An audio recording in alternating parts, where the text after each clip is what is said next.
Hey, Carrie, you in the? Yeah.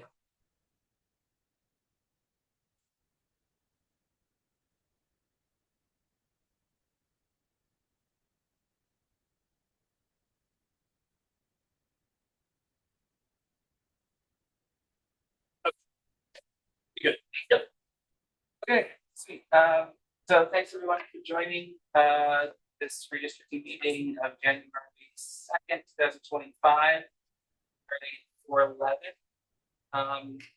I guess call the meeting to order.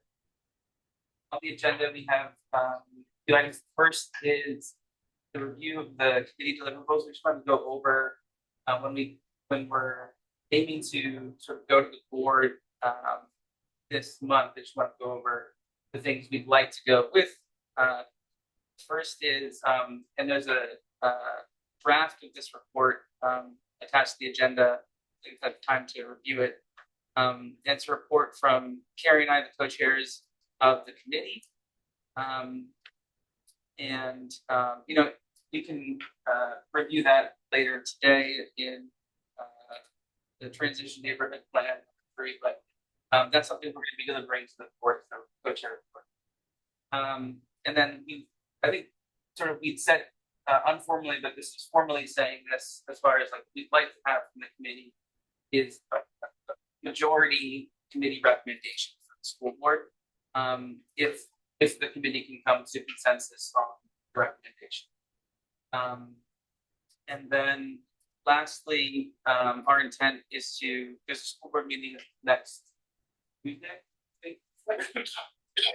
14th, yeah.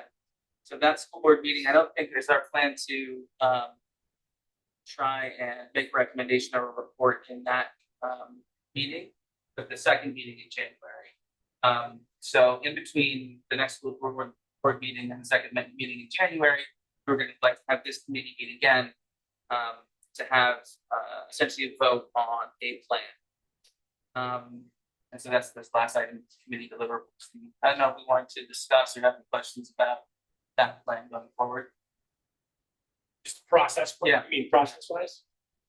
No, I don't have a problem with that. I think scheduling is always the bugaboo with all of us. But I don't have a problem with that as a process. Okay. So then moving on, maybe to more of the meat of what today should be about. Is on December 15th, there was a community forum.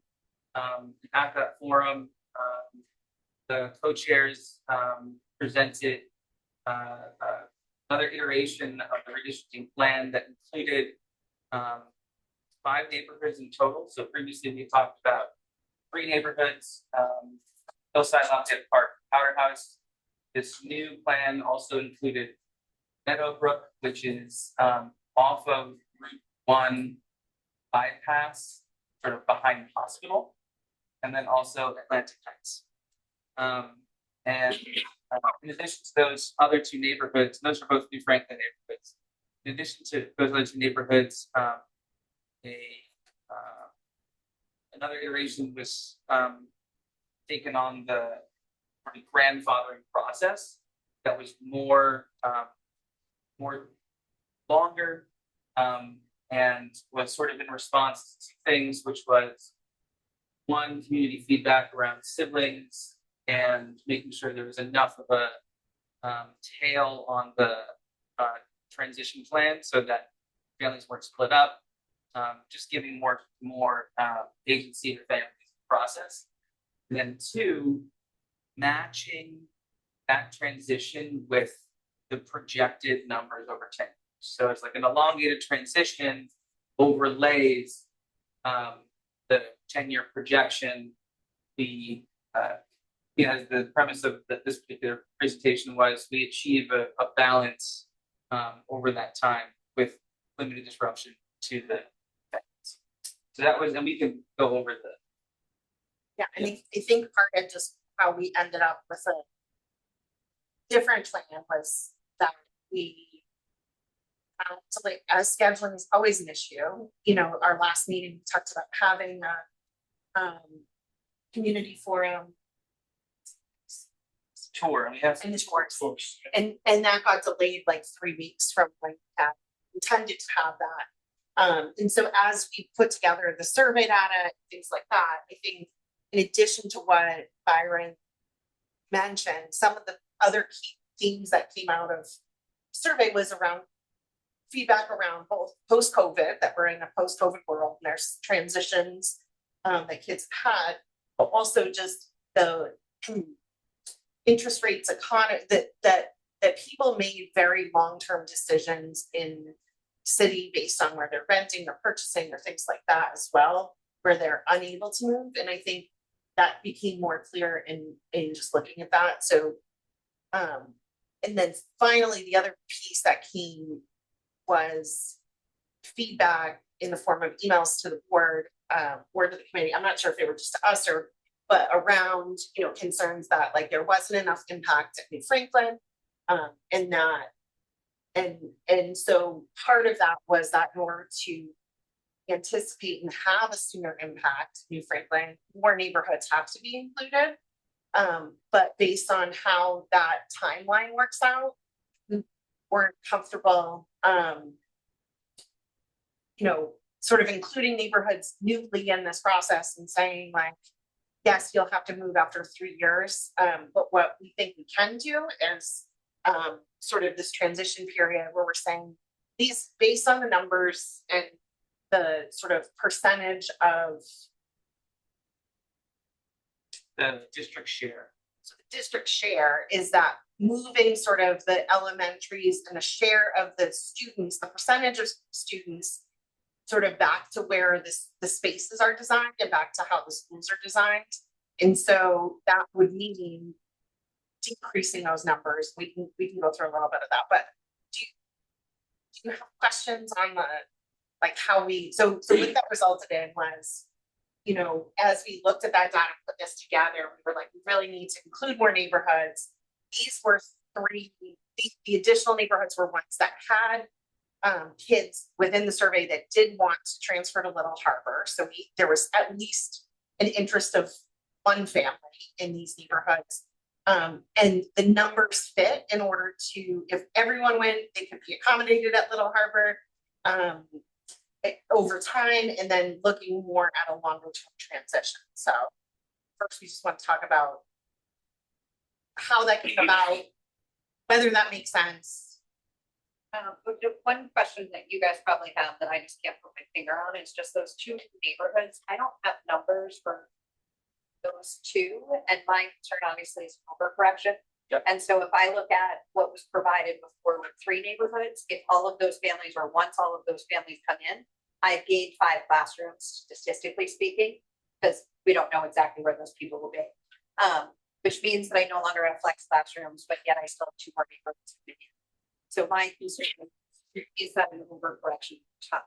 Yeah. And the idea that that transition means that there might be a greater impact of New Franklin sooner, and that I could absorb that.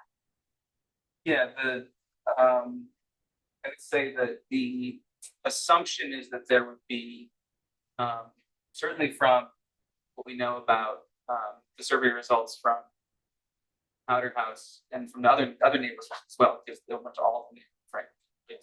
As to what their preference would be, that likely most students in their initial years will stay at front, and there'll be sort of over time a transition that's like the as you move forward in time, and then the assumption is that the decreases we've seen at Little Harbor, which is this like 0.9% year over year, maintains. And so as those students from the neighborhoods we've identified transition to Little Harbor's overall population, sorry for those neighborhoods, decreasing.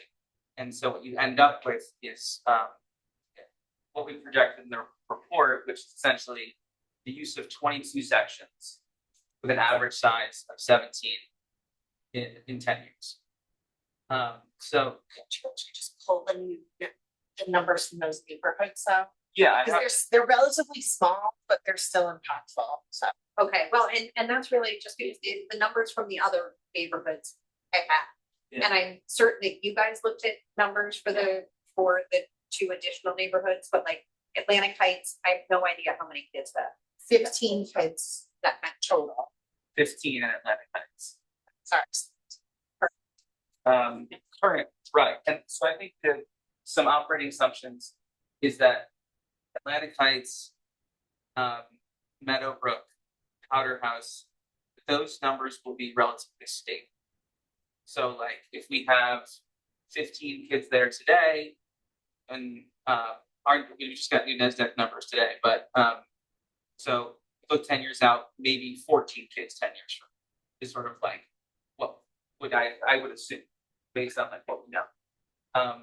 The same goes for Meadowbrook and Powder House. The reason we say that is because those are neighborhoods which are existing housing stock, which is where we've seen the concentration of students. That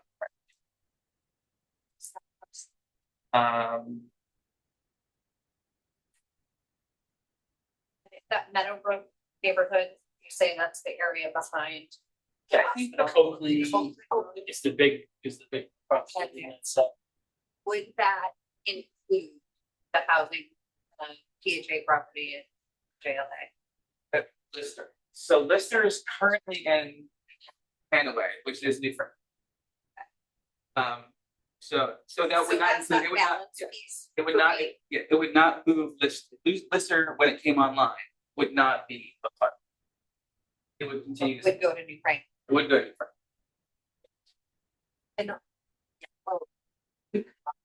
And then, so there's those recently approved Christmas tree shops. Which is also different. Again, with West End, we've only seen 5 new enrollments from 300 units, like it could be similar, although PHA property would be more of a concern for me. more of a what? More of a concern for me. Yeah. In terms of family impact, Yeah. obviously, but also socioeconomic status, which we did talk about. Yeah, absolutely. And yeah, I think it's a great differentiation is the Christmas tree is market rate. Like that's all market rate. And I think some of it would be, the piece is the monitoring, right? Is that we haven't hope with the transition, or our hope with the transition plan is that it gives us an opportunity to monitor and see what trends are happening, and also to then sort of, I guess there's a way in order to, like, as those form, so like we reach out to the developer to see, like, I mean, it doesn't look like from the plans, there's not play spaces, there's not, like, it doesn't necessarily look like they're marketing to families. But, you know, we can have those conversations as more stuff. I'm thinking about those developments. Right? Because again, I think that when you're looking at a transition plan that goes out potentially, 12 to 15 years, when you're talking about grandfathering and families. And if the goal is to not split neighborhoods, then, and it's hard to predict that far, right? And as we all know, like, real estate is changing in Portsmouth, and that probably is going to have an impact on schools. But looking at the long-term plan, and I've said this to you guys before, I think that my concern with the transition is that it makes it really hard to plan. And then when we're talking about a plan that has potential to go on so long, then there's potential that we're going to have to redistrict within a transition. And that feels like short-sighted in some of those places where we know some of those things might happen, right? That could potentially overcrowd New Franklin before they feel the decrease. And so that's. So yeah, and I think I think it's a great point. In the as part of the monitoring, I think we have and we can iterate on the draft report. And this is why I think the transition language is important, right? Because the way we spelled it out now is sort of, there's a defined end to neighborhood transitions based on what the families are doing. But I think the reality is that you could, in 2 years, 5 years, so in 5 years, if RJ Lister comes on and Christchurch is on And like things are like, we might have, like I think there's a possibility that we fast forward like the neighborhood we've already identified. I don't think because Little Harbor sits in that area where the decrease is happening and no new developments in that area. The only thing that we've essentially done is to say we're going to slow walk the transition. But I think if there's more pressure in the system, I think you would be forced to speed that up. Yeah. And I think the biggest piece is just the or it's the opportunity to decrease numbers of youth for pending renovation, for, like all these things that are there. So I mean, it has the potential to do that. I guess part of it is that you don't feel like at the last minute we throw two neighborhoods in and be like, and you're, I think we have had outreach of folks that are now were previously planning to stay in New Franklin that are interested in going, like, all of those things can happen. I think we're hopeful that they are going to happen naturally based on the limited data we have. But if we know that there's not the exact number, but 22 kids planned to transition based on this, that would be a minimum. So, so that does change at least the dynamics in the first year or two. Just to answer the question, Meadowbrook is 6, Atlantic Heights is 15, Powder House is 36. The thought was Powder House isn't enough over the next 5+ years to allow dedicated space at New Franklin for additional services. You add 15, 6, you get upwards of 50. And if you look at, if you take those, and I just did this today, responding to another board member, if you take, if we assume this transition happened over 10 years, but if tomorrow it's flipped and those neighborhoods, everybody moved, Franklin could be at a place where they could have 14 classrooms and have 2 dedicated classrooms. And that's class section sizes of between 13 and 16 in that realm. Of course, we know it changes by grade and it's like variance and those sorts of things, but I think it does give enough room at New Franklin to have confidence to put resources into currently flex space, is dedicated intervention and special education space, which I don't think, I mean, as I understand it, like it's difficult to just to sort of intentionally renovate for that, because it could be a classroom, not be a classroom, right? So yeah, Well, I have 2 wonderings, Yeah. but the piece that I appreciate kind of the thinking that the plan that had been in place was not going to address the needs. Because I think that was spot on. It wouldn't have solved the problems that we had. But as we talked about before, the reason I feel we're gathering around the table here and having these conversations, that message has changed since last June. And so it's come full circle. And it's a very different narrative. What I want to make sure around that narrative, though, is that families are really clear on what is now happening, which is now we're talking about potentially 50 students, 3 neighborhoods from New Franklin being a part of the redistricting. Now, does that need to happen at some point? Yeah, it probably does, based on the fact that you just mentioned, Erin, that we may be looking at more children moving in over the Robert J. Lister Academy through PHA, where they might not have playgrounds, but they're going to have 2 and 3 bedroom units in that huge development over there. So that's further down, but there could be more children coming in. So of course, there's got to be really thoughtful conversation around redistricting. And I think we're really trying to be careful about that. What I have angst about is on December, it was a Friday, on December 13th, I think was the first time additional neighborhoods came to play in terms of a message going out to families. And then the forums. I don't know how many New Franklin families are aware that their neighborhoods are being considered for this. And the answer could be, oh, they 100% do. Or the answer could be like, oh, I just thought it was, you know, the powerhouse ladies and who have been wonderful champions and great, you know, spreading great messages and keeping people communicated with and to within their neighborhoods.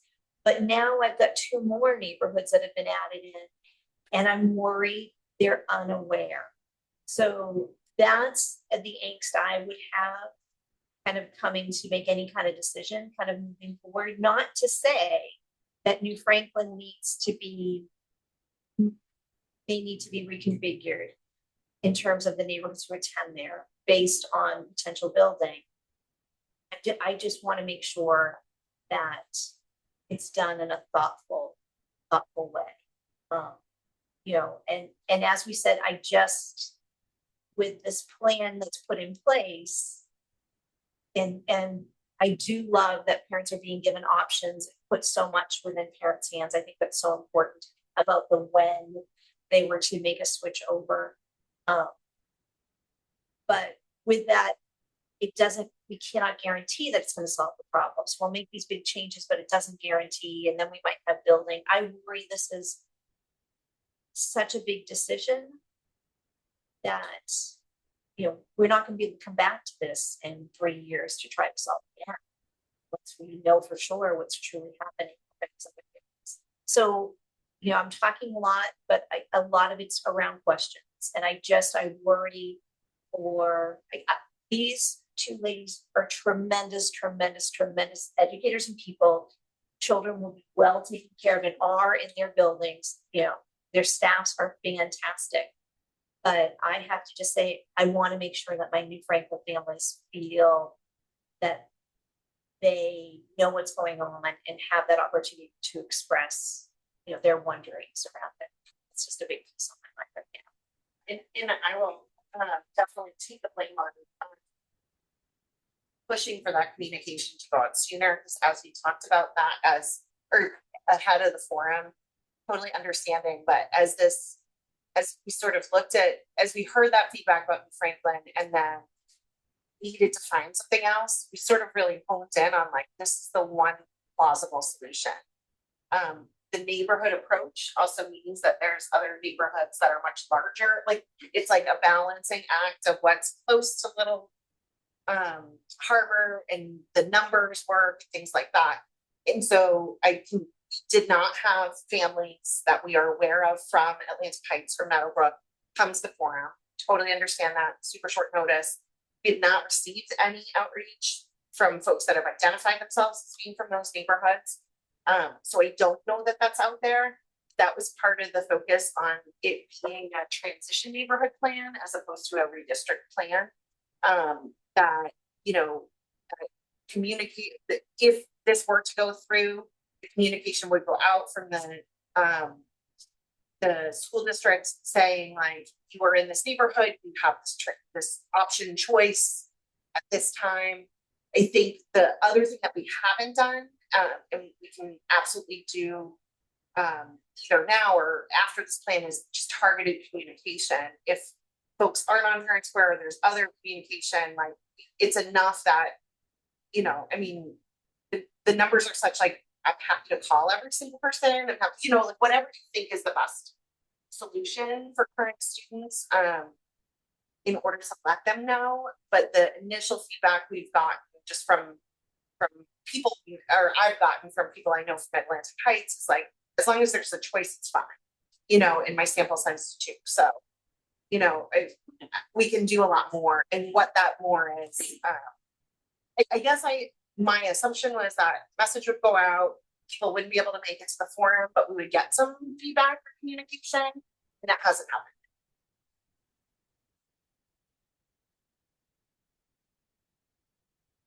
is there something that would be good or would prefer like the next step for that outreach or connection?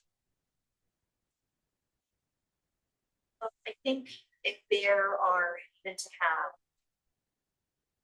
do some direct outreach to those families and just to say whether someone from the committee is just gonna meet them if it's connected to, I don't think we have a PTO this month, maybe next, but that we can pull people together in some way.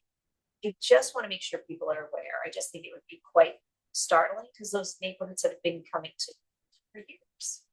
And so, you know, in some cases it's multi-generational attended. So, you know, again, I understand that the redistricting is something based on what's happening with enforcement that we really have to factor into.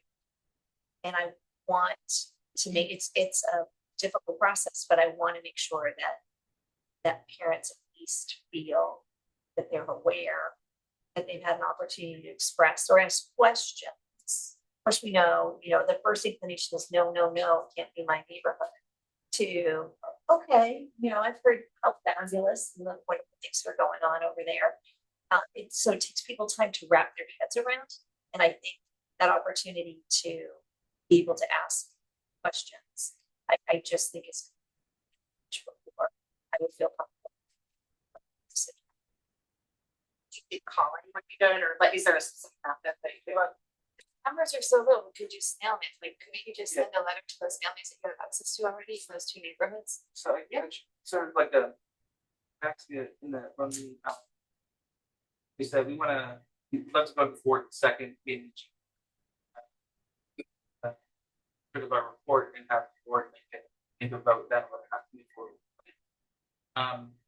Between then and now, we've talked about having another meeting of this group. The question I sort of had was like hearing this is like, is there any amount of outreach and communication back between now and the second meeting of this group that will satisfy the sort of and I hear what you're saying, but I guess sort of you know, is it even the real possibility that we get to the next meeting we've had like what needs to happen for, you know, folks in terms of based on your timeline, I have to be honest and say I'm not sure. So, you know, my timeline is like the new Franklin timeline, right? And so in your timeline is as this committee chair to the school board. So our timelines feel a little different. So I totally get that they're bumping up against. But you know, my piece is, you know, when we first started this committee, I think the three of us thought we were just really kind of leaders. And so it's been great to be able to have questions and to have a voice.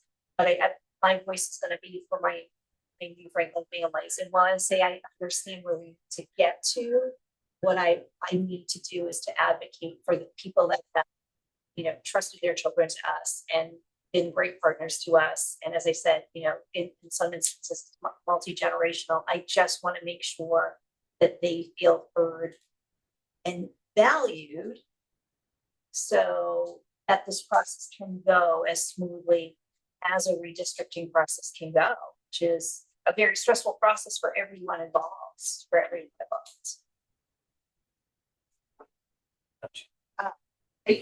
You know, I guess one of the things, and this is sort of our covered, or my thought process around this is, you know, there was definitely a big push of like slow this down.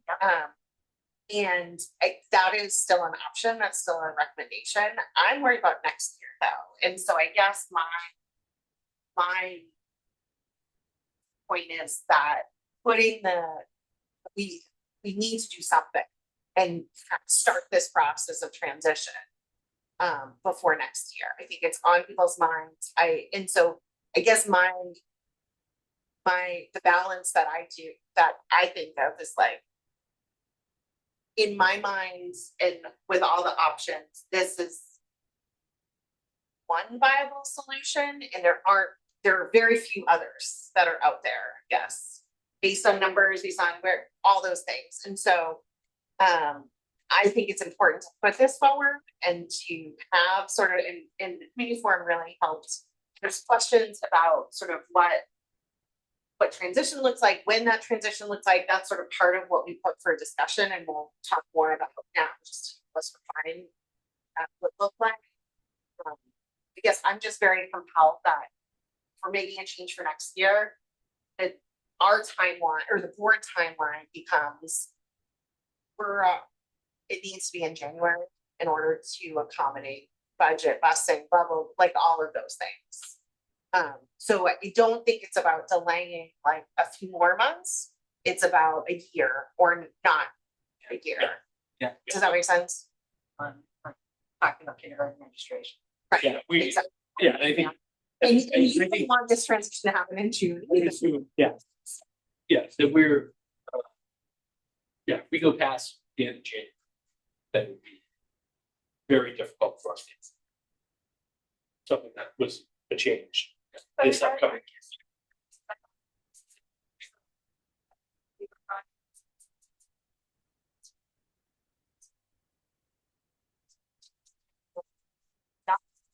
That's, we've given our opinions, we've shared our perspectives. But I think of each of our lens from our own school also reflect. And so I think from your timeline, it's the same week, it's the two of you. So your decision is to make that proposal to the board. Be part of our opinions. Then we have a thing to achieve in 2 weeks. I mean, I guess, and part of it was in starting, like, I mean, as.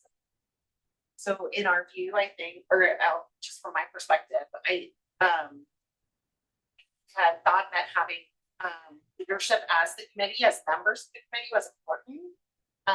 And, you know, like, I'm not sure, I guess, is there a possibility that there can be consensus whether you, whatever, if you think it's a consultant hat or you think it's a committee member hat, like, is there any option that has been presented that would be, that you think would be a good fit or something you'd be supportive, recommending?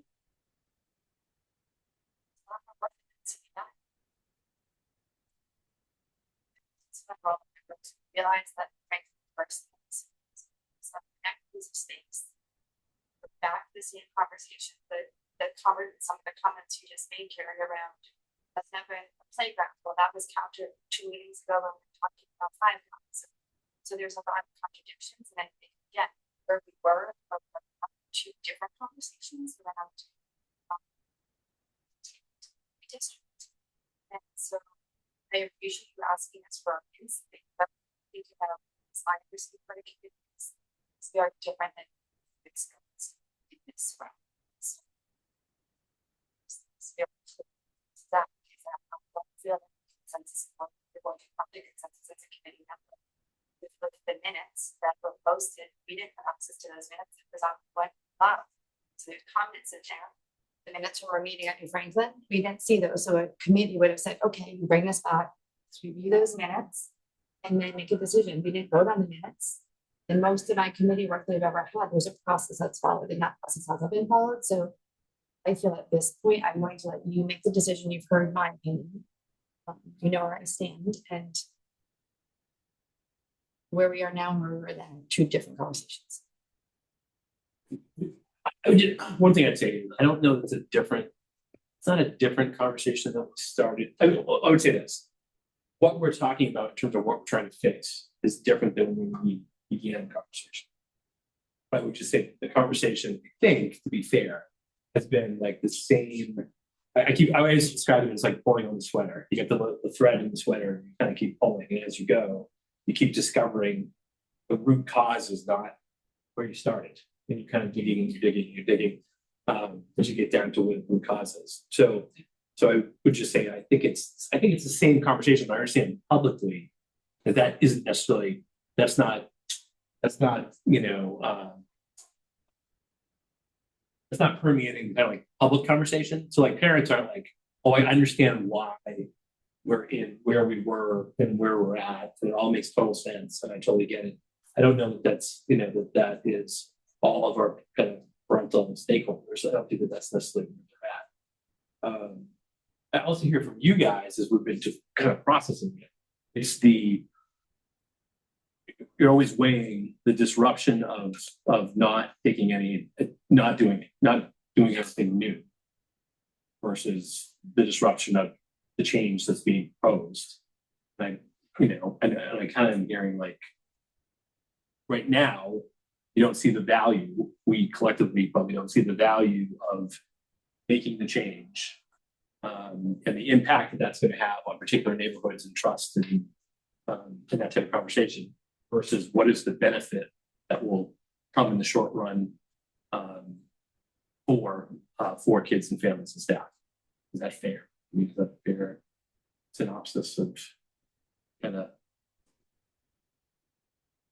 I mean, I think that's a fair piece to say. Like, I just keep thinking from a New Franklin perspective, thinking about even if the proposal was to go forward and what's been brought before us today, and of moving these neighborhoods, but of this transition, giving this transition time, which I would agree with any kind of piece. If we can do that, that's best for families. But that's not going to solve my problem next year. Right. Like, I'm still going to have, if I end up with 3 incoming classes of K, we won't know that until registration for 100% certainty. But yeah, I'm just saying, yes. it won't be a registration. I know. It does. It won't solve my problem because I'm going to need that, as we refer to it as a suite, my open 16th classroom. It's not until those neighborhoods phase out that perhaps I could get a little bit of wiggle room, but then I've got these other neighborhoods that could be coming in to feed up. So yeah, Yeah. I think that's like, I think it's a really good about the New Frank, because I think there's 2 different pushes. I think actually on the Dundero side, I don't think things have changed since the beginning of this conversation. I think Discovered the New Franklin. Yeah. That process. I think there's 2 problems. I think the Dondero problem, well, I guess, is there a problem? I would say, looking at the trends and the projections, that we get to a place that we don't want to be in some number of years. So the question is, are we proactive about it, or do we wait? That's like the Dondero piece of this. The New Franklin piece of this, I think you're right, Joanne. It doesn't necessarily solve your problem next year, but maybe it does in 5 years. Right. Right. And the where we move the pain to solve the problem sooner is onto families who don't want to transition. Right. So that's the knob here, right? Is like, do we move the pain onto the families so that we can solve? And this is sort of like and then there's an art here. There's no magic panacea that's going to solve this numbers problem. I think from my perspective, though, you want to get the train on the tracks going to a solution instead of waiting and then having to make decisions in a moment of pressure because you haven't been proactive. And I fully recognize, the timelines and like it's pinched and all of those things are true. I think the calculus from my position is that it is better to get the train on the tracks and set up families for the next 10 years for a better overall experience than to wait and then have to move families who don't necessarily want to move at a certain point. I think that's sort of like, I mean, I think too, like I do think that it's not like the conversation was, and then the conversation is. I think the conversation is 5 things, and 3 of those have been covered in the last 4 months, right? So it's trying to balance all of the things. I mean, I think we've done our best work on trying to find a solution that we think is feasible and the community can support. I mean, if that doesn't go forward, then that doesn't go forward. And we can look at other options to bring in, at this point, I would highly recommend a consultant and not board members to do this if we're gonna do this work going forward. And so that's also the time to recommend that to the board in the budgeting process. But I think But I do think it's really important that whether or not the committee votes, I think I'm not as clear on what you all think or whether you support this or not. I think it's important to the board. I think it can and would shape whether or not this plan goes forward or whether we think of something else. So I guess I'm a little like hesitant to say like, you're consultants and you've provided and this is what we came up with, because in the same sense, I'm hearing that you don't like the plan and want a different one. And I think that information is valuable, i.e. within a committee. You know, like I guess I don't, whether it's called a committee or a consultant or doesn't matter, but I do think the express opinion or your expert assessment or analysis of this is really important and not something we want to do. I think just looking for some understanding that like we're trying to navigate like all of these different new data sources. Like if the New Franklin stuff hadn't come up, we would have wrapped up a pretty bow like 2 months ago, right? So we're trying to be, you know, drinking from a fire hose of new data, pulling it together as best we can in this timeline, but being so engrossed in the data, it's just led to like, oh, we need a solution now. Like we shouldn't wait. But I think you hit that here. I think you're exactly right. I think the data and the information, like digging into that, and that happens when you start, right? You want to cover something that maybe you didn't anticipate. And if the target changes, well, we went into this trying to solve a problem of modulars, right? And through this whole process, there's different things that have come up. And I think that the trickiest part for me is that idea of there's a moving target here. And with the kind of climate of Portsmouth right now, that target's going to continue to move, right? And so we've got development that's happening, some of which is approved and kind of known and anticipated. And quite frankly, more that could happen next week that could change the landscape of things. And I think that as we go into this, I had said to Zach the other day, you know, my feeling on this is that throughout this entire plan, the commonality has been equity. It's equity in different places. We started out with trying to look at equity of staff and kind of services and space at Darrow, where we discovered that there's an inequity of space at New Franklin. They're busting at the seams, and I have a surplus of space, right? Little Harbor has room. That hasn't always been the case. I think that when we talk about equity, though, there's other pieces for me that we haven't been able to address. And again, that PHA property at Lister, you know, just magnifies that for me. That if that's a place in a neighborhood that we know is going to be developed as family housing, or that the intent is kind of family housing, we know that that's going to bring in people in a different socioeconomic bracket than Broad Street. And so I'm going to be, again, in a position where we've got equity of space. We don't have equity around that idea of socioeconomic status, right?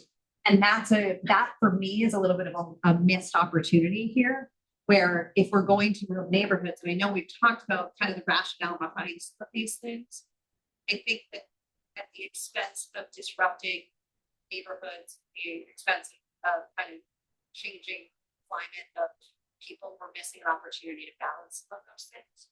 We have 3 really good schools in Portsmouth. We're fortunate, right? And what I see at this current proposal is a little bit of a scenario where we're setting up school choice within public school, which is uncomfortable for me. And I think that there's different issues that brings up, but above all, what it does is it impacts it. I think that just magnifies it in some places.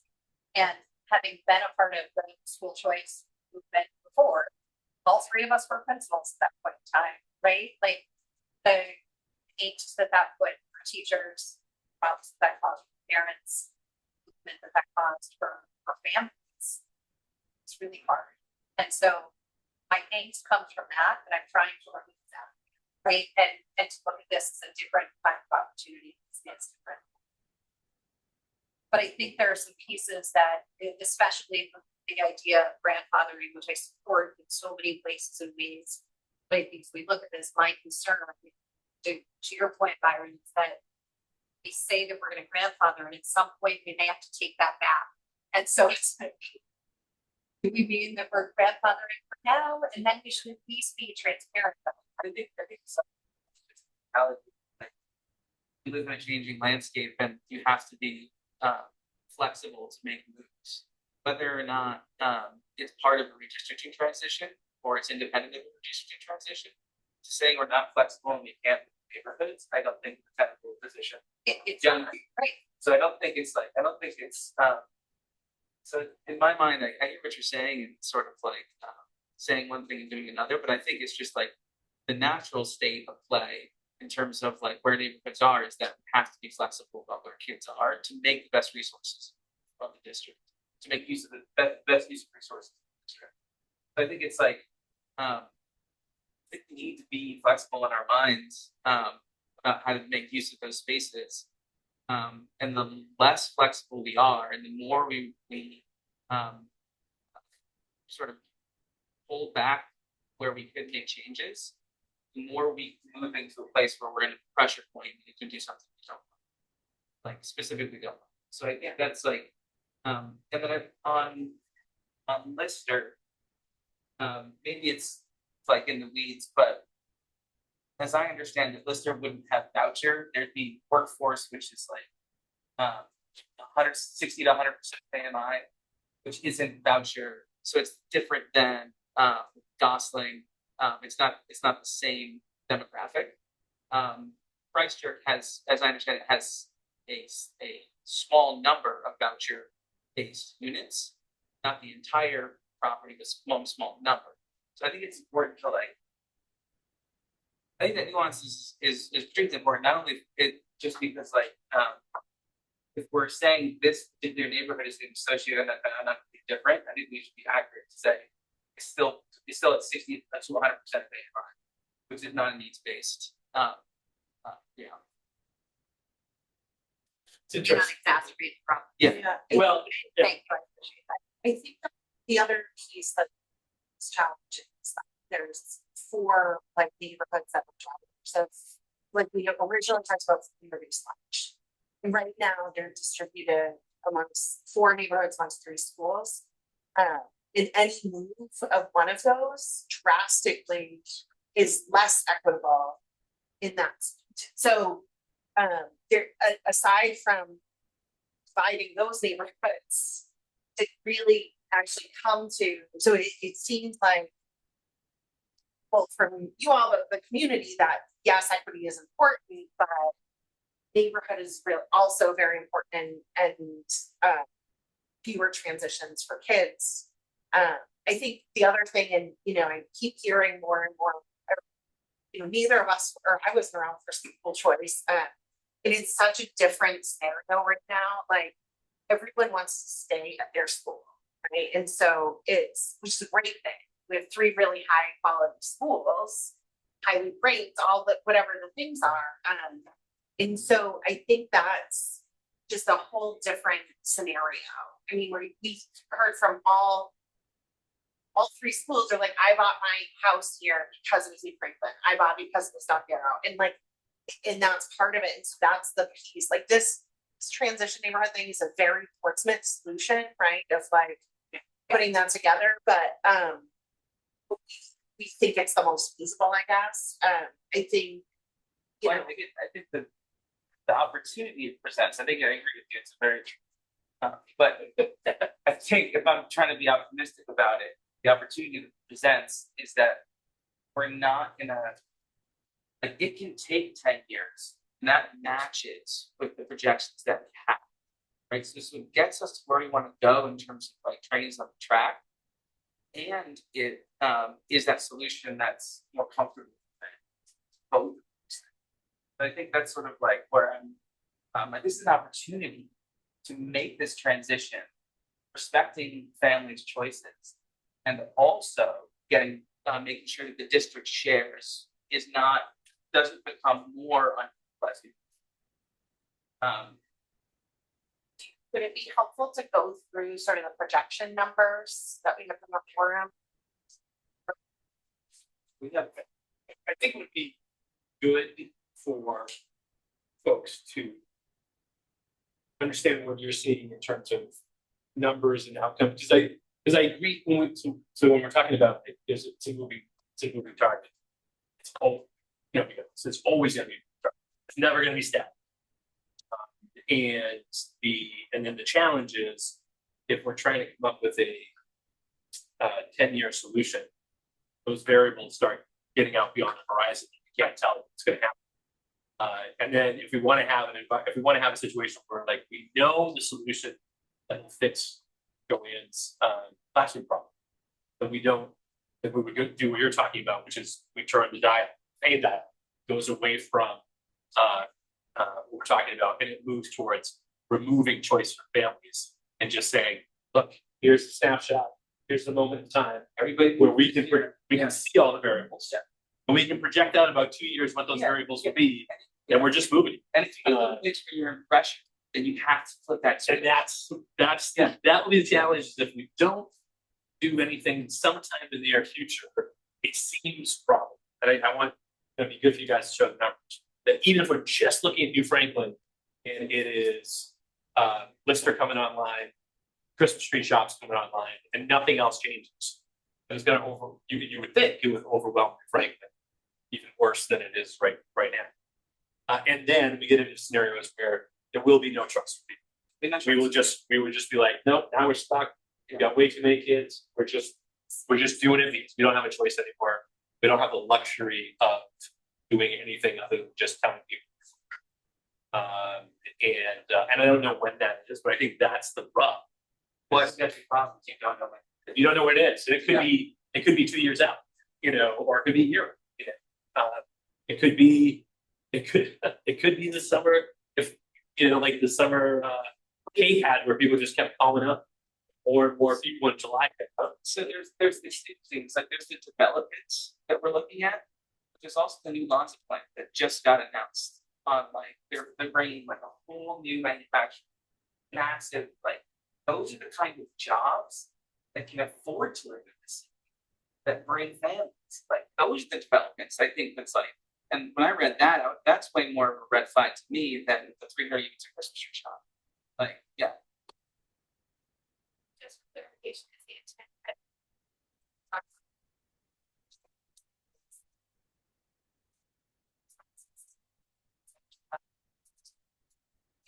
speak up, so. If anyone online is up, people online. You guys turn the heat's gonna go. We gotta hook the. You've done it. It's time to be Sorry, close. no, it's okay. So is the intent that anyone new to Portsmouth schools within those neighborhoods that you designated as a, Transition. Yeah. they will automatically No, choose? every family next year has the choice In those neighborhoods. in those neighborhoods. Why? Maybe let's do this part and then Okay. go to the Okay. report part. Does that make So sense? that helps, but I guess I want that question answered because it helps my understanding of looking at these numbers. Yeah. So I can bring it. Let me Yeah. just In bring one it up. place, it said that all new like all current families would be given a choice. But new families would not. And then there was, or I guess I kind of implied that no new families would. And then there was another part where it said that new families would have a choice. And so that I think is the distinction that Kate's trying to make. It's like, if you currently do not have kids in the schools, but you live in a transition neighborhood, You're going to that new school. Consideration. one kind of made a distinction between current families and new families. But I feel like the report you guys doesn't moved away from. Is follow up from the form. Okay, so that's a change since the December 15th And- slides. And Yes, right? in the report, yes. Because there's some questions specifically on that, and I think I remember the question, and our response was, we need to iterate and specify. But yeah, this is the current draft of the transition plan, and as it's written, any family in transition can send their children to Little Harbor or stay. So it doesn't. But it says in their current school. Yeah. So that's where is the distinction. You are currently enrolled in school. So current school here. Good Or current clarification. district. Yes.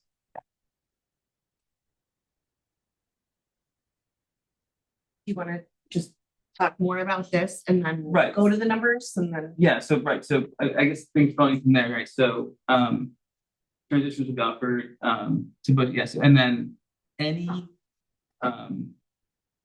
this phase ends when there's no, so a neighborhood would no longer be a transition neighborhood when no new families in that neighborhood choose to remain at the current school.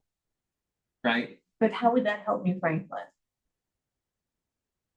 So the presumption being that families would transition, they would be opting into transition to Little Harbor from New Franklin. You bleed people Yeah. from over time. Oh, okay. And slowly, there'll be a leaking of folks from Atlantic Heights to Little Harbor over time. Slowly, there would be a leaking of folks from Powerhouse to Little Harbor over time. And then if in like 2027, there's no incoming family into the district that opts into New Franklin, so they all choose Little Harbor, then from that point going forward, no new families in that neighborhood can then choose to be in New Franklin. They are automatically in Little Harbor. However, families who have decided to stay at Little Harbor or at New Franklin can continue to stay indefinitely, right? And then it's also a one-way door. So you can choose to go to Little Harbor. Once you've made that choice, you cannot choose to go back. That is how it is written. And I think it's the maintaining the family connection, because I think part of the challenge. So for folks who have 2 kids enrolled and one to go into K in 26, they really want that ability to keep their family together with that community that's been established at New Franklin. But there's more, the people who are choosing to transition would potentially enter New Franklin next year instead of entering Little Harbor. But it is a choice, it is an option. It's just more that the piece of we see these 3 neighborhoods as being redistricted from New Franklin to Little Harbor within the next 5 years. We're letting you know this is how it works. This is the option. Yeah. I think you said, yeah. Very Portsmouth, very like choice centric. But I mean, there are ideas out there, and I know that with resistance to school choice, this is like a hard one to swallow, but where there are school choice zones or belts or things based on geography. And we don't see that as this plan. Like, we don't see this being perpetual and forever for these neighborhoods. But what it would do would be to, if it works, and I'm hopeful that it will work, is that as we make moves, that this is a strategy of how we make those moves. So that it's not about a sudden transition, but like, oh, actually, Canaway now has double the number of kids in elementary. We're going to have to make that a transition neighborhood in these years and like move that forward, or whatever neighborhood it is. And that last one, you're saying you want to avoid that scenario. That's what you're saying. No, I mean, that would be the strategy would be, instead of a cut point, that we would add transition neighborhoods if it was. Oh, understood. Do you see what I mean? Yep. Or we could do what we did for Sage, where we said, when Sage was developed, not Sage. West End Yards? Can you speak up? West End Yards? No, Right. Woods. But thank you, Nancy. Parsons Woods, and that came on, we were like, we're gonna send them to Little Harbor just because our numbers. Yeah. Were high, and so you could also look at some of the newer developments, so if a lister comes up. and Yes. it's Sort of Panaway, but that might be designated towards. Little So Harbor yeah, space. I think we called that in I think. Yeah, there's been limited success with that. But like, depending on the development, I think maybe correct, although Christchurch squarely and on their own, so like that probably wouldn't change. But like, as an example, I think because there's voucher stuff there, that I think that would be a good candidate for something like that. I'm like on the fence on if RJ Lister is gonna be super family heavy. But like, could, I suppose. And yeah.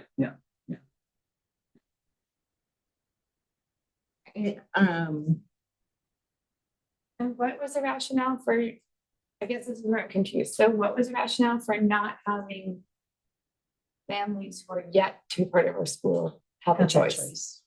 More so the piece of, we bought our house 2 years ago, absolutely confident that we're going to New Franklin. And I don't think we can address all of that, right? We can't address like the neighborhood cohesion and neighborhoods all being together and that parent choice piece. But I do think that the economic realities are currently very different than they were a few years ago, where there isn't that opportunity. I think I think it's an interesting point of feedback around net new families in a transition neighborhood. Being just in the new school. And I don't know, Carrie, like as far as, I think I would agree, because I mean, when we're talking about the number 9 on this report, the investment in New Franklin School. And use the word immediate impact of the transitions, there's absolutely no immediate impact of any transition here. By transitioning approximately 45 students over the next 5 to 10 years. And that's families that then can be grandfathered. That's not immediate. So I have to keep going back to. No, in your 45, I'm 45, depending on the distribution of 45, may or may not. May affect one. Not, and now May not affect two. only May not have it. are we thinking about those known entities of people, but we're thinking about unknown kids who have not even registered yet, but for the next 5 years or so, they may or may not, head over. So there's no immediate impact on New Franklin. And I would change the language. Yeah, I just think that needs to I be. mean, to give you the estimate just from the survey, and like the guesstimate would be that there would be about 15 to 20 students that would transition in this first year. Based on across 6 grade levels, and so the impact. Right, exactly. Right. It So it could be the thing that, makes it be instead of 13-person sections, 18-person section, it could be. Well, I think that's very about any of this, is that with the more choice you give, the more uncertainty is, right? And when we're talking about the average class size and things like that, we're assuming that there's an even distribution. And just looking at the numbers that for those first 3 neighborhoods that were there, it's like the current 3rd grade happens to be my biggest section, and is where you would additionally add perhaps 22 kids. And I don't. Well, then I've got at least one other section, if not 2 other sections, because I've already got 20 kids in a classroom now. And I don't think you'd see like there's nothing to indicate that maybe a couple 3rd graders would move over. Like everything points to like Primarily K. yeah. Yeah, That makes sense. And that's where I think the new family piece, it follows that trajectory, right? That if you don't have students in because there is this piece about family connection, and I hear you on that, Carrie, and I think that you guys have been responsive to the family feedback around, please don't move my community, like even if my 4th grader can stay, I'm connected to this community. I have a pre-K and they have a friend. I mean, like it's deep in And- I mean, like an absolute. right? But then if you've got people who are not connected in the community, but are connected in the neighborhood, then they use that neighborhood connection as a reason to stay at the school for perpetuating the uncertainty. Yeah. And I want to be fully transparent. This is my own anxiety around this. But I think that there is a piece of this that when it comes to things like sharpening resources, because yes, we're talking about space, but we also have to talk about personnel. And so if I gain 17 kids, but it doesn't give me enough to move a teacher from New Franklin, because when you're moving from 3 sections to 2 or from 2 sections to 1, that's not going to free up a staff person. And I know from our budget conversations that I'm not gaining staff people. And so now I have to figure out how to make that work with 24 kids in a classroom. And yet we put out there that our numbers are, that our class numbers are 17. They're not. I've got classes that are at 20. I've got classes that are at 14. Yeah. And so, and I think that that's the tricky part about it, kind of, like I said, like, yes, that might not be true about 3rd grade, but if we're not able to track that coming through, then when we're talking from a planning perspective of how we shift staff or how we look at resources or what we advocate for in our own budget conversations, that changes. And I think that even going into next year, obviously, like some of this stuff can't be undone. Right? So if we put a plan forward and suddenly we've got other numbers, city's not going to suddenly give me 2 more teachers, right? And so then I have to figure out how to make that work. And the longer that goes on, the more anxiety that produces. Is the, just to clarify, would you recommend that new families go to, in this case, Little Harbor? So Yeah. new families enrolling in the district. In those Go to Little Harbor. In those neighborhoods. In those I think that what that does is gives us more stability in terms of numbers. Because again, and we've talked about this, like there's more transients in Portsmouth than there ever has been before. It used to be that there might be a move of 5 students from kindergarten to 5th grade. You were going to graduate from elementary school with the same kids you went to kindergarten with. And that's not the case anymore. There is more transients. And so creating more of that. You know, there are grade levels that each of us, like we sit down in July and it's like, well, shoot, I got to shift somebody from 2nd to 1st because suddenly my first numbers are big and my second numbers have dropped and that's where I can afford it, right? And so we're making those staffing changes more than we ever have before. And so I think that my own impression of that would be that the way that we create more continuity and also hasten the transition period a little bit is to be able to say that transition neighborhood, grandfathers, families in, new families coming in who are not currently enrolled in the district would go to the transition school, Little Harbor, because then that transition happens a little bit more seamlessly. And although it splits neighborhoods, it preserves family connection, which I think is what we're hearing from the community, that the neighborhood split is more about the family split. You know, I think I think it supersedes for sure. Yeah, in terms of the concerns. I mean, like, I think as far as making a change to the draft transition plan, I'd be in support of making that change. Yeah, no, absolutely. I mean, and I think it's written down for discussion. It's not, I think that's really helpful. I think that's going to be hard for some folks. And some of it is the neighborhood connection in that, like, our kids play together from age 3 and now we want them to go to the same school. And like, it does put that pressure then back on the families. So can we play around with intermediate to long game a little bit? Because I worry about the politics of the moment, which will not change. They're going to be the same politics of the moment in a year. Right? They're going to be the same politics of the moment too. We'll have different folks at the table, but it'll be the same conversation. On our end, I'm trying to figure out what is our. So if we move ahead status quo-ish, and then we have any kind of push at either New Franklin or Dundero, we will find a city council that is totally they're not going to want to hear about modulars. They're not going to want to hear about whatever. They're just going to be like, suck it up. Right. You made this. You figure it out. You had a chance to make a politically courageous choice. You decided not to. You've got 4 or 5 underutilized classrooms in a building. You decided not to. You got close, but then you walked away from it. And and not only do not want to be there, instead want to say, I want to spend money on this space. Right. So we can improve it. Right. And the answer to that question is, well, I mean, I'm strawmanning a little bit, but if I was just in that seat, I'd be like, no, use the space you have first. Right. And then we can then talk to me about then talk to me about it. Yeah. And so that's so if everything stays basically the same, we have no weird variables in terms of enrollment. So we could just roll in the next couple of years and be fine, and things are not, we've got spaces that we're utilizing at New Franklin that we're not excited about, but we're still a strong school and people feel good about the community connection. We'll do some renovation work connected with the CIP. You have to be determined with conversation that has to happen with staff. But I don't know how, completely changing that's gonna be.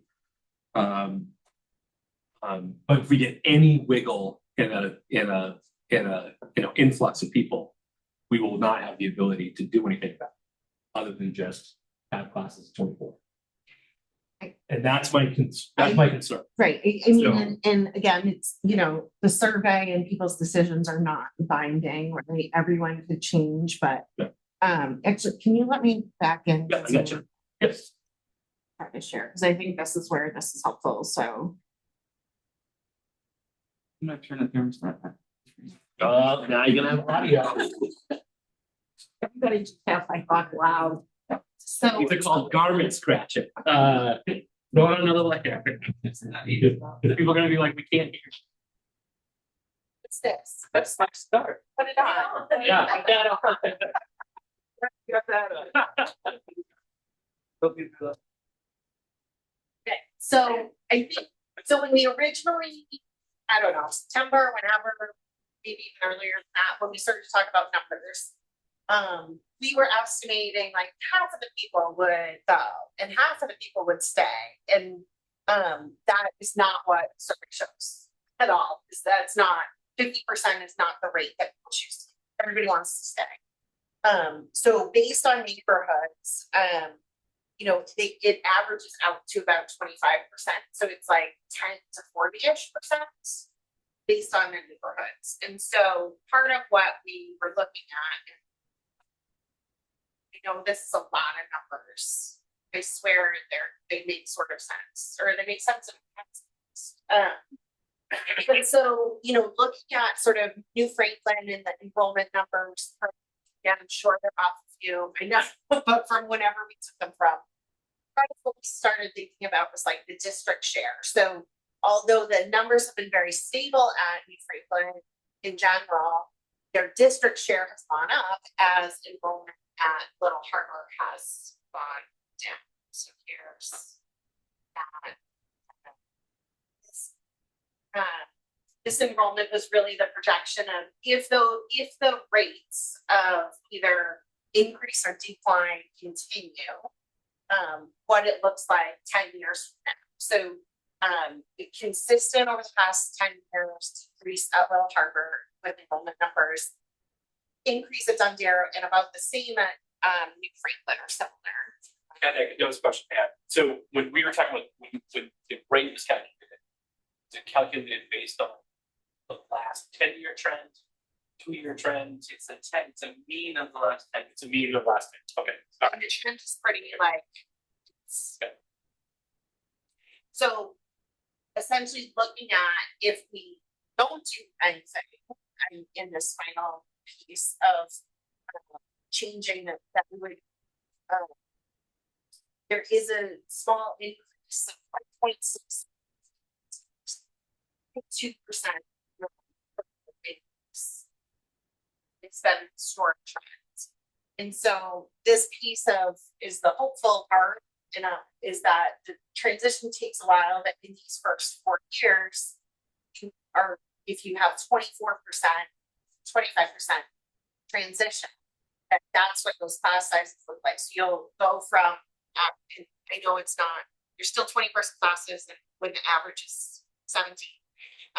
But this is what we would see in the upcoming years, then it would transition to everyone's there.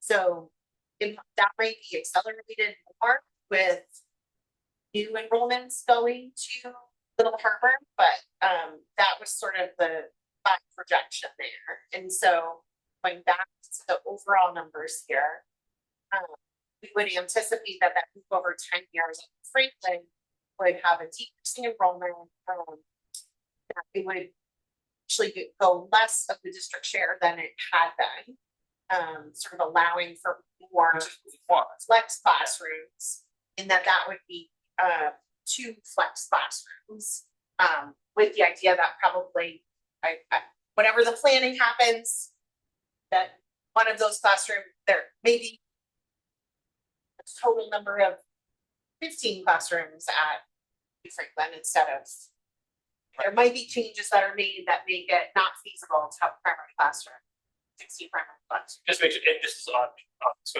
so district share, just in terms of conceptually, it's the idea, premise is that we want to have a parallel at each school of the percentage of students in the total K-5 population at each school. And we want the percentage of classrooms in the district at each school for those things to be in parallel. Yes. So that in turn creates 55 seconds. 5 seconds. Yeah. So, and I think it's just clear here on like, so Dondero, the district share has gone up huge, hugely bigly, I don't know. huge. 7.5% in the last 10 years. And so with that continued rate of growth, it would then be anticipated to go up to 41%. So We know an average class size of 20 is 24, 17 to 20. and so then this would be sort of a similar, like how that move would work as far as numbers go. So and this is sort of in response to like, I hear the concern that there can't be moves like there, and there's never going to be a model that is perfect for being a buffer for all of these things. But I guess my piece would be that sooner this change happens, the sooner these numbers get to a better spot.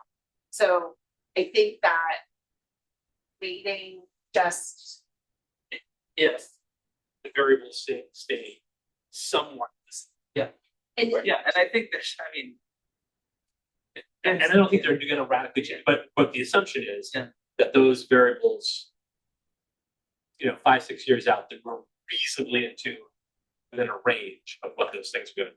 yeah, and that's definitely the hedge, like the Portsmouth solution, right? Or any solution, really, right?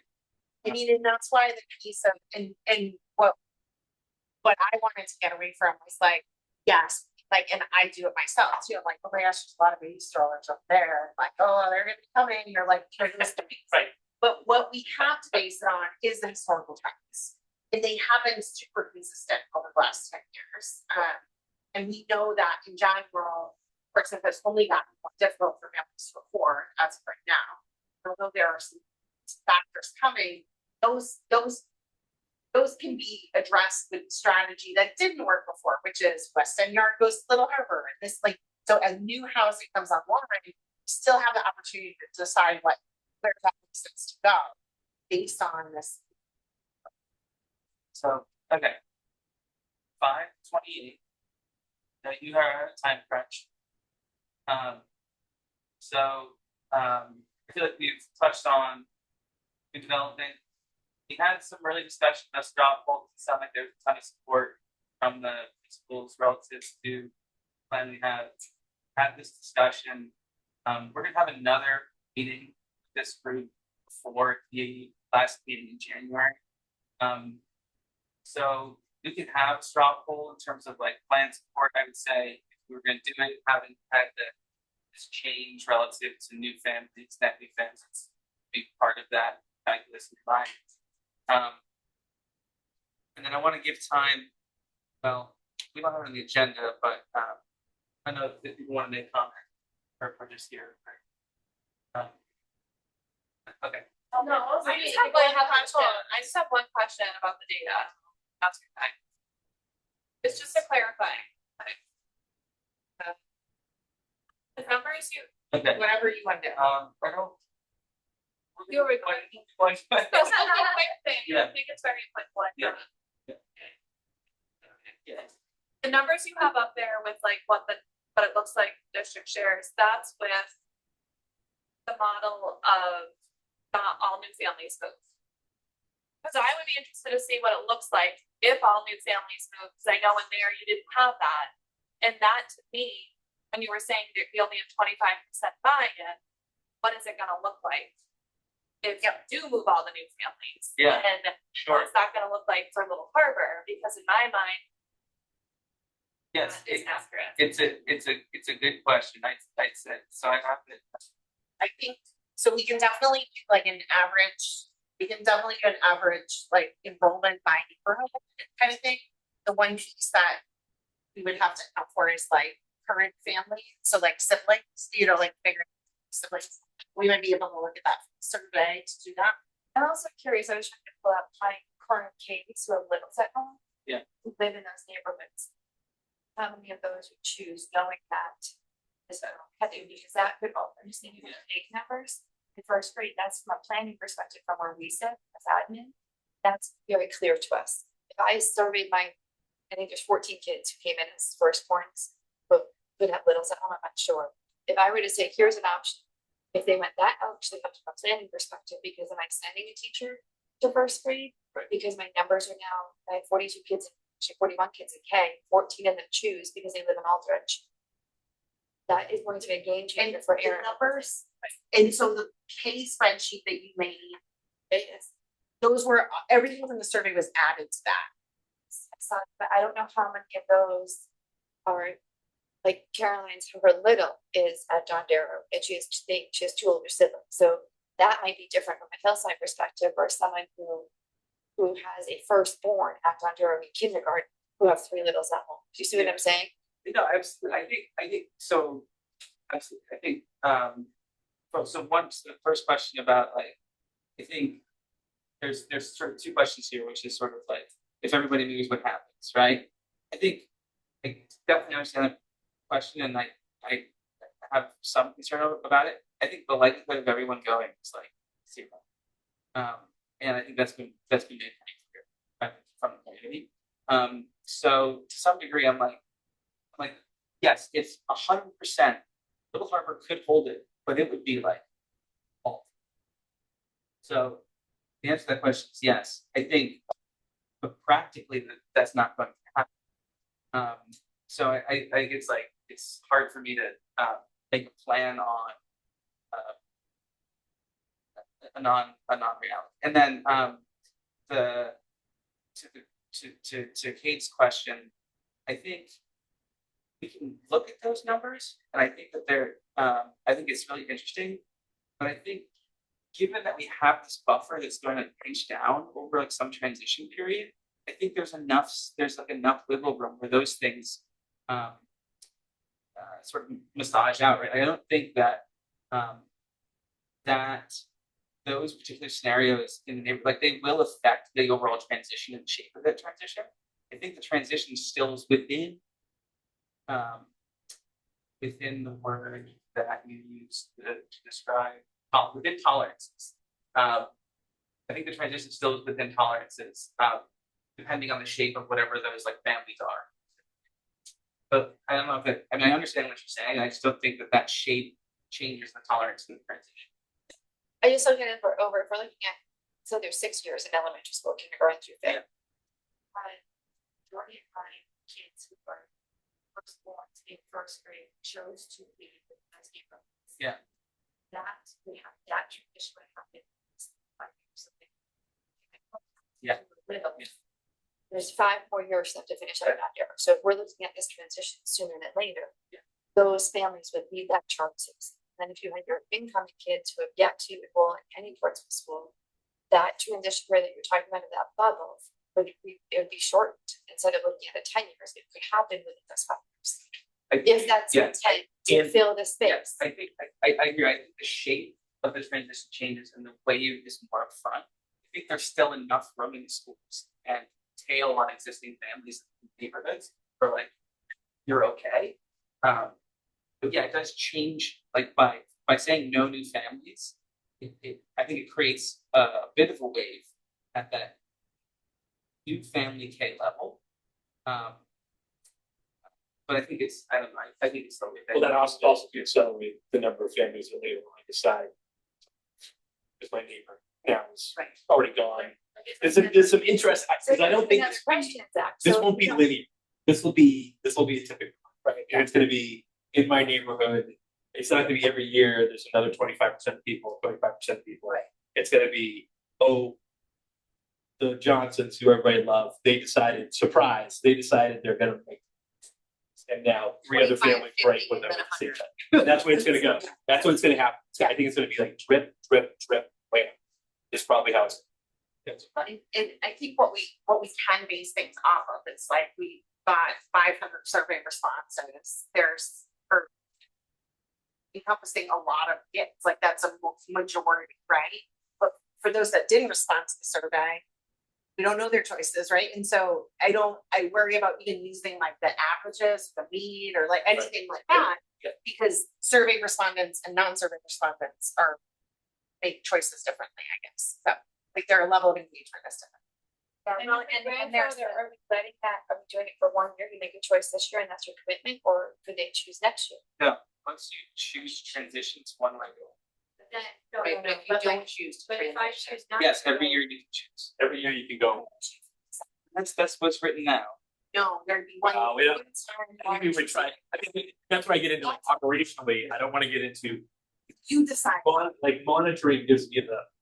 When we start talking monitoring, it feels like it, say, well, we'll just kind of monitor as we go, which could get us into all kinds of month to month and day-to-day fights as we're kind of going on the operational side. With this assignments this year, or especially I don't like the two-strike. or I don't like who my child is sitting with. Yes. And so, which is a part of the bread and butter, what makes me bright and special, there's a lot of big feeling, wonderful that's there. And so what happens in the middle of December when they're upset, I want I'm to, leaving. I'm out of here, heck with this. And that's Where where when we go back to what your state card, like, I don't like these choice counts all and anything compared to what we did, which was 10 years ago, 15 years ago. But if that's allowed, that then creates that energy around. But yeah, I don't think that would ever be allowed, but I also think this is like the point where that the implementation and the policy around that implementation is an administrative decision. The districts, the lines, the maps and whatever is the board decision. And so I think that we want that to decide by administrators. We'll be fighting And you have that. some clear ideas that the transition point is like once in March, you decide for the upcoming school year or whatever that may be for you. Well, the tricky part is even March is like, right, we have staff. And we have to allocate resources and we have to potentially move around, different teams, things like that. Those transitions, we can't wait for those numbers in March to be able to start these conversations. And so it's like, and that's the part that, again, these are the things that are going to keep me up late at night for the next 15 years, apparently. That's the piece where it's like, it's not just about what's the kindergarten bump, which is always going to be our needs. We're always going to have that conversation every time we see each other from March to July. What do your numbers look like? What is that doing to your staffing? What are you doing about teams? And what grade did you send off to the middle school that maybe frees up, doesn't free up a teacher in 5th grade, right? And we all know that we can't just move a teacher from 5th grade to kindergarten, right? Like they're different beasts. And so it starts to, and so those trickles, when we start to have that conversation based on a decision that's made in March, that's almost too late. We've already presented budget. We've already talked about, where resources are going to go. So I think that that's the piece that is really tricky to be able to. And when we're running well, is this whole ecosystem of support around these kids that aren't just in class. It's not just right teacher. It's all these other pieces swirling about how we're utilizing interventionists, how we're using special ed team, how those things are like they're kind of in and out of one another. And those are conversations really that we should be having actually we were in November or October. Right. We're having those conversations about the next school year, trying to kind of make all those things work. Not to mention that Little Harbor has the most veteran staff. As soon as I put this out. In what way? I'm sorry, just the. Most of my staff are teaching for more than 20 years. Actually, I only have 2 people who've been teaching less than 15 years.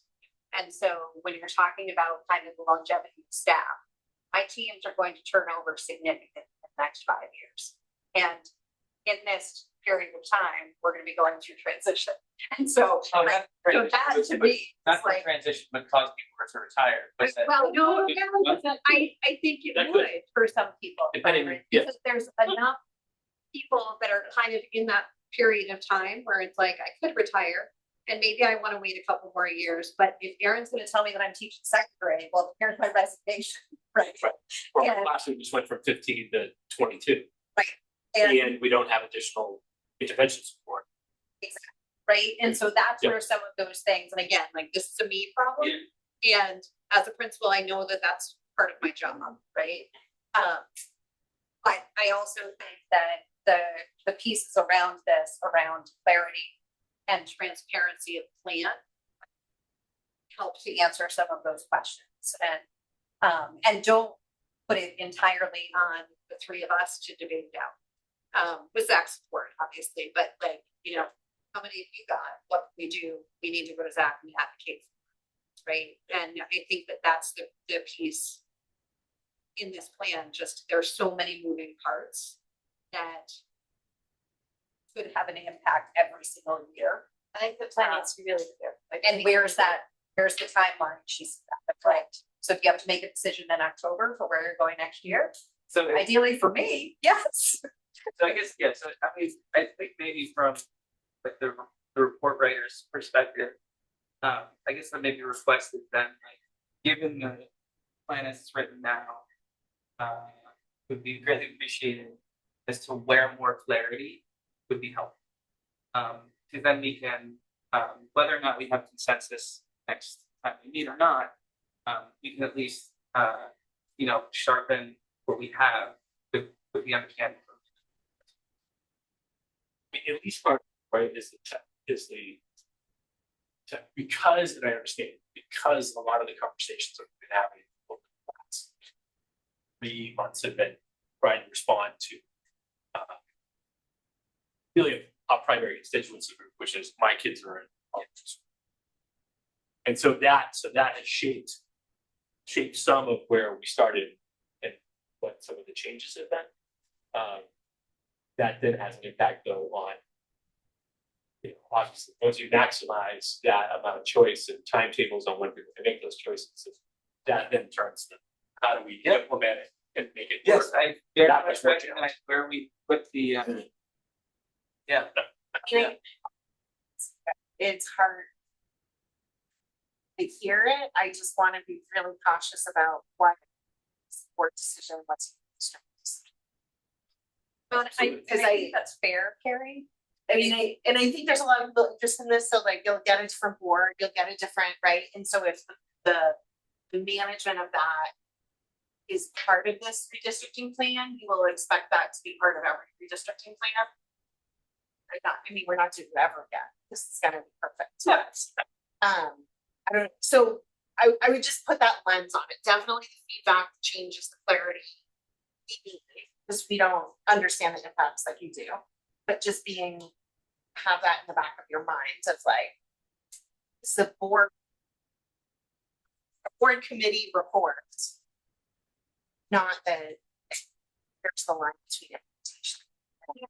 I totally appreciate that, and I like the clarity that you're trying to offer there, Carrie. I think that the part that I think is also important for the board and the public to understand is kind of like, obviously we want to do what's best for kids. We don't want to make decisions based on grown-ups. And here we're making a lot of decisions based on grown-ups, right? And that feels a little bit uncomfortable. So when we're talking about how do we respond to the group in kindergarten, how do we talk about the group in first grade, the changing landscape of that is the part that, yes, I want to be the decision of administrators and, you know, and not the board because it has to be. And yet there's an impact there that the board will never know if we're not talking about it, because the board doesn't sit in our classrooms, in our offices, and in our team meetings with teachers, right? And so that's the piece that I think is just really important for us to be clear about, because some of the implementation piece comes down to, yes, policy and, you know, what deadline is that going to put on there and what can we advocate for in terms of budget and resources and things like that. But there's an impact on the plan that forces those decisions on us. And hopefully we can find. And nuance around it. Yeah, hopefully you can find that, that magic point where we put down enough clarity, but not over, prescribed. I think the other piece of that was just, it is helpful for, and different, but like kind of going back on what you said, but like the parent clarity of what's this gonna look like, right? It's part of what can be not policy, but like the idea can at least be there. I mean, there's some questions about like, well, could the kids have a tour of Little Harbor? And like, I'm like, oh, absolutely, that would happen, right? Like, to me, there's some things that I assume would be part of that transition. I'd be very careful with things like touring decisions. Like I would, totally. Getting new students in and especially student day is fantastic. But the idea of, people coming in no.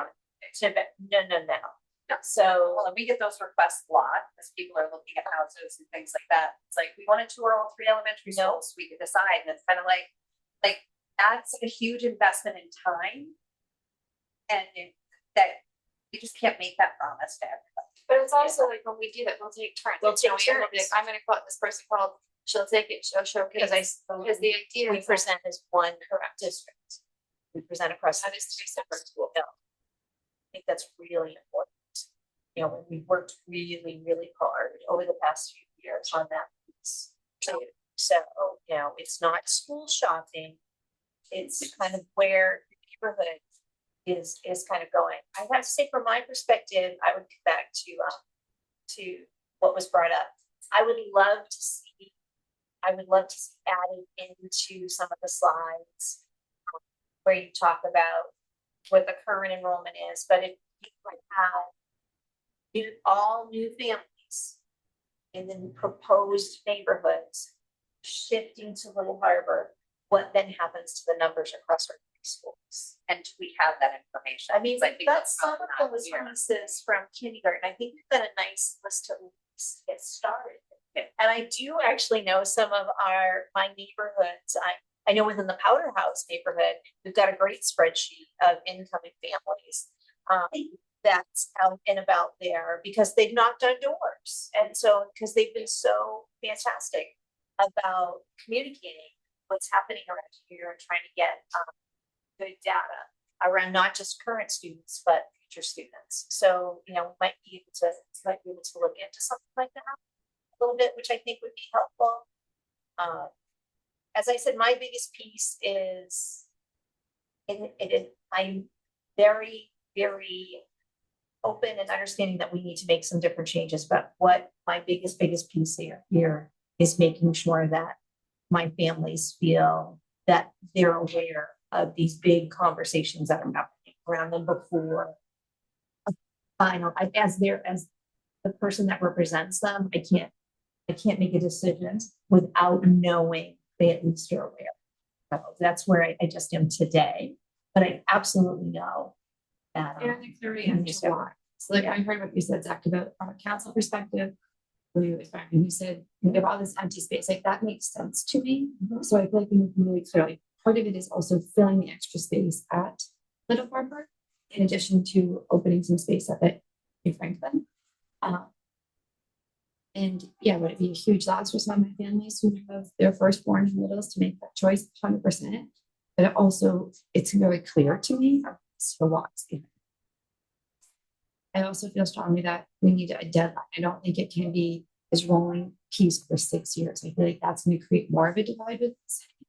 Where if we're going to make a decision, we make a decision that within 2 years, like this is that commitment. Because I do know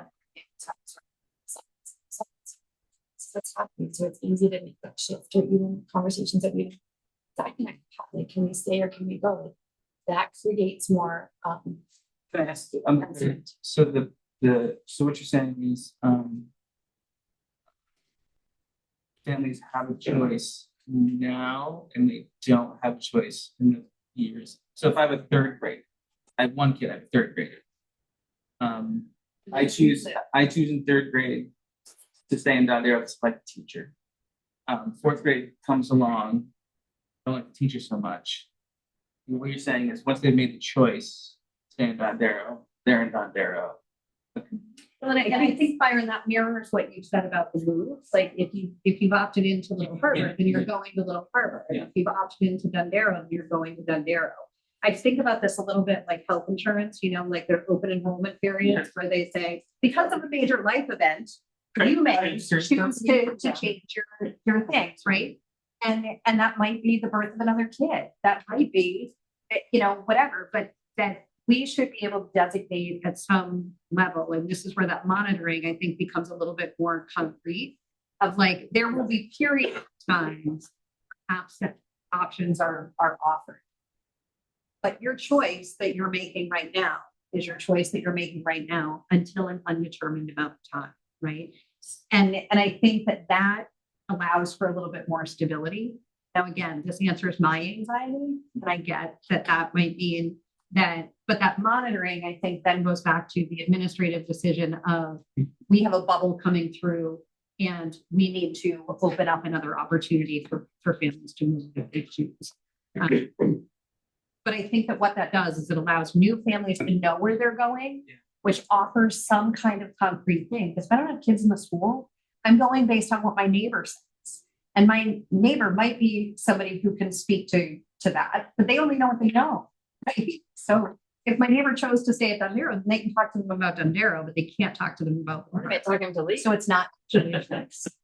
So one thing I think that drove that sort of like annual choice piece, which is up, I mean, it's all up to, I'm fine either way, but would be the scenario of like, I have a second grader and I have a K coming in 2 years.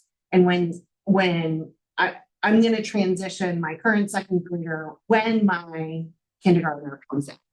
So that was sort of the attempt or the thing to address as far as like the family choice of like, they could at least decide when that was going to happen. And most of the time it's based on siblings. But I guess that would be the one scenario. Are we willing? I mean, part of that would be that they could register that as a planned choice. I don't, you know what I mean? Or is there some opportunity for that to be, you know, just like right now, there are families who they move in the middle of the school year and they seek an exception from Zach to remain in their current school until the end of the school year, right? And those exceptions are granted or not granted based on a variety of factors. You know, but is that an administrative decision or part of the plan? And I guess that comes down to if monitoring is a part of the plan, then is that enrollment choice become part of that monitoring? So what I'm hearing just is that the enrollment choice would be one time period, say this March, even though we don't like March, but this March. And, you know, additional choice periods will happen as the numbers dictate. Sure. Otherwise, if there's an exception within that, then we send it to Zach and he does his due diligence. Zach spends 2 days a week doing this. So I don't think that that's an ideal scenario, right? But I think that what that does, but I think that what we're doing is we're saying there's the plan. Yeah. And exceptions to the plan. And we might have to rethink that. We might have to say, no, what we're going to do is for the first 3 years, we've got to open it up every year. But the part that I worry about with the option over so many years is, like I said, we get into a position where we've said that we're going to give this choice and then monitoring says, we got to shut that, right? And now we've gone back on what we told people they've got in their back pocket. And so that's the piece that feels shady to me. It feels like we're making this seem like it's your choice because right now we can. And later we may have to take that choice away. And if we're transparent about that from the beginning to say, right now we know that we can offer a choice. The choice that you make is the choice you're going to stick with. And other opportunities may or may not come up in the span of your family being in school, right? So yeah. I mean, I guess that to me speaks to that's not transition neighborhoods. That's The reality. It's not transition. It's not. right, but instead we're saying you're redistricted in 5 years, right? So these neighborhoods are going to be Little Harbor in 5 years. You have grandfathering in that time. I think, Can we just? No, within 5 years. I'm sorry, I'm late for fun right now, but And I know we said we were gonna open up to. I thought we said we. I just had I had one thing and one question. The one thing is, I think you talking about the pain switch, Byron, like talking about the new families coming in. That is, if you had the new families going to the new school, Yeah. that pain switch is way less. Oh, And if I chose to keep my kids staggered through a school, and then in 3 years' time you say, oh, no choice anymore, you have to go, when I could have moved my kindergarten. So that was just the one. And my question was, in the document, does it say, like, for example, this is not where I'm at, but for example, I have a kindergarten and 2 other kids. Could I pick for my kindergarten to go to the new school and keep my other 2 kids at the current school? The way it's written is that the family chooses a school. Okay, cool. The Yeah. whole family. Okay, cool. I'm sorry, I have to run to clinic, but can we just figure out what next steps are on the awareness of other neighborhoods? Because I think we mentioned a letter, things like that. What I would, think a letter is the best. okay, so maybe we'll draft a letter, To everybody who's in those neighborhoods. enrolled students in those neighborhoods, okay. We'll just, Yep, okay, so think from a sending preschool perspective, one of the pieces that I hear is what's the decision? And to be letting them, like, people had asked, like, really, my grandfather, like, what does that mean? So he really defines that. And outline some of those pieces, and then once we made that decision, I think we need to bring sort of preschool heads like are post, fully aware of, like, Yeah. almost like a if a decision is made, making sure we have a plan for. that's hard copy that is going up, it isn't just subjective to. Yeah. Right now, Okay. because there's all different stories out there. Right now.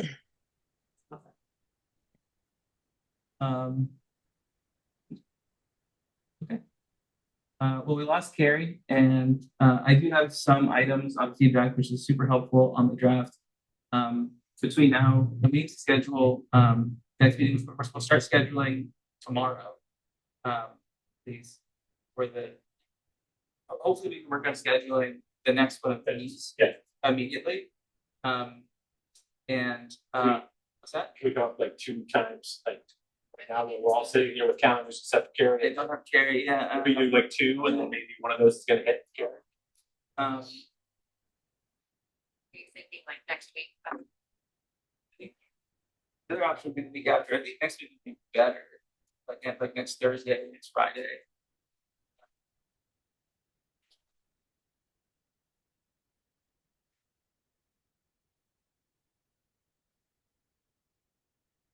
Time. That's one time. Next Thursday, next Friday, I have mornings. Like Thursday morning, I have Thursday evening, and I have Fridays wide open. Go away. Conference. Maybe do the night. It's evening, night. So it would be like a 5:30. There's like a long negotiations.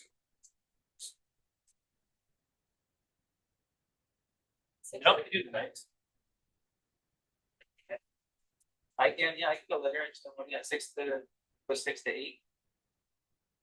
Easier on my part. It would be work better from family perspective on my part, but I can. We do 6 to 8 this Thursday.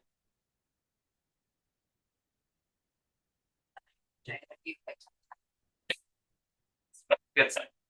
Branching head on through there. Okay, so that's one date tag. No Fridays. If we push the next week, what looks good? Because actually we have 2 weeks before the 20th or meeting. So week of the 13th. Is there any good times?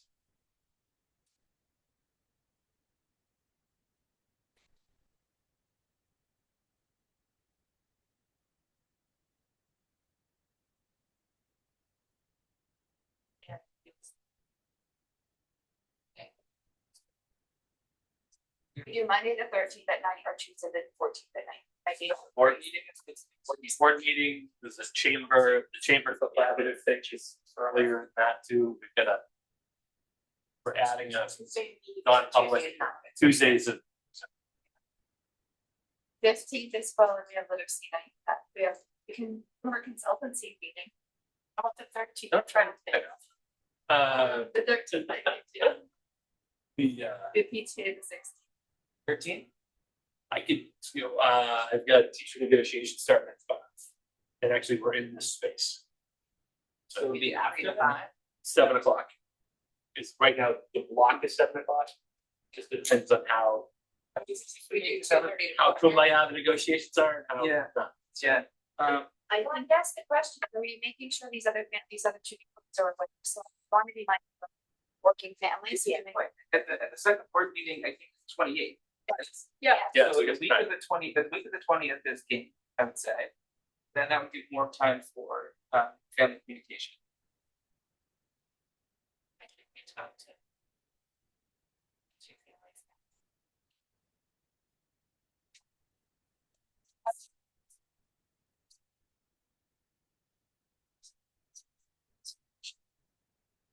That's the 21st. It's good to me. We have a budget meeting. Oh, you're right. We're sorry. 23rd. 22nd, we have 5th grade band. Okay, all right. I gotta see how the 75 trombones. I guess I'm hesitant to do it on the 23rd, knowing that we have no school on the 24th. Wednesday, 6 to 8, 22nd. 22nd, 6 to 8. Are you gonna confirm with Karen? One of those two days. Yes, what is it? Okay. That's the second Monday? That's 6 to 8, 26. I think that would be preferred because it gives more time for communication. I agree with you. Yes.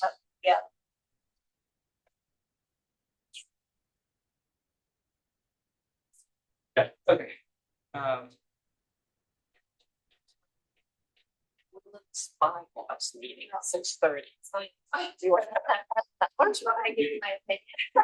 I think Hey, Grace good boy. Grace will give you her opinion.